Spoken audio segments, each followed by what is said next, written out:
जय श्याम दोस्तों, हम आ गए हैं दोहा क्रमांक 267 पर। इसके पूर्व हमने देखा कि राजाओं ने जब धनुष टूटने पर हल्ला मचाया कि ये दो छोटे छोटे बालक हैं, इसमें से एक बालक ने धनुष तोड़ दिया है, ये कैसे सीता को भरेंगे, सीता को तो हम ब्याह के ले जाएंगे, जबरदस्ती ले जाएंगे। तब ऋषि मुनियों ने राजाओं को बड़ा बुरा भला कहा और लक्ष्मण जी अत्यंत क्रोधित हो रहे हैं उन राजाओं की बातें सुनकर, परंतु रामचंद्र जी के डर के कारण कुछ बोल नहीं पा रहे हैं। अब आगे, अरुण नयन भ्रकुटी कुटिल चितवन नृपन सकोप, मनहु मत गजनन निरखी सिंह के सो रही चोप, सियापति रामचंद्र की जय, पवन सुत हनुमान की जय। खर भर देखी बिकल पुर नारी, सब मिल दे ही महीपन गारी, तेहि अवसर सुनि शिव धनु भंगा, आयऊ भृगुकुल कमल पतंगा। देखी महीप सकल सकुचाने, बाज झपट जनु लवा लुकाने, गौरी शरीर भूति भल ब्राजा, भाल विशाल त्रिपुंड विराजा।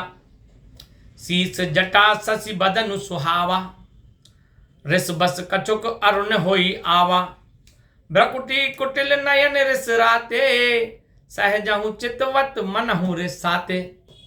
वृषभ कंध और बाहु विशाला, चारु जनेऊ माल मृग छाला, कटि मुनि बसन तून दुई बांधे, धनुसर कर कुंठारु कल कांधे।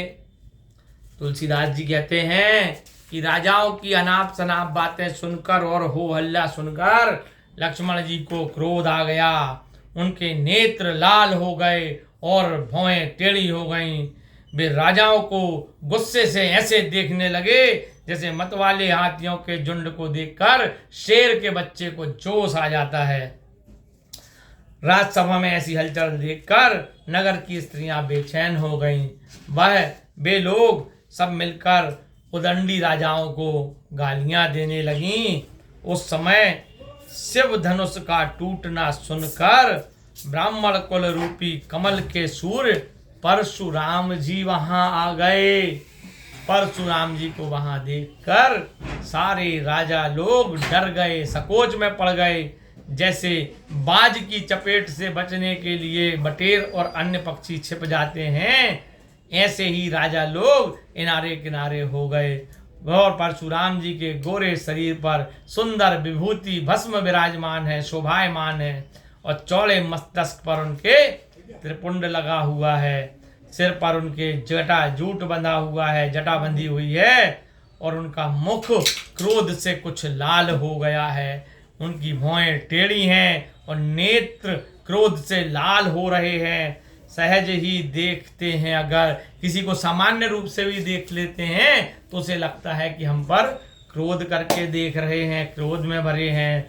बैल के से समान उनके ऊंचे कंधे थे, चौड़ी छाती थी, लंबी भुजाएं थीं, सुंदर जनेऊ और माला पहने हुए हैं तथा मृग छाला लिए हुए हैं। कमर में मुनि वस्त्र पहने, दो तरकस बांधे। तरकस मतलब बाल रखने का, उनका बाल रखने का बर्तन बोल रहे, बाल रखने का। धनुष बाण हाथ में लिए हैं और सुंदर फरसा कंधे पर है। बोलिए राजा रामचंद्र।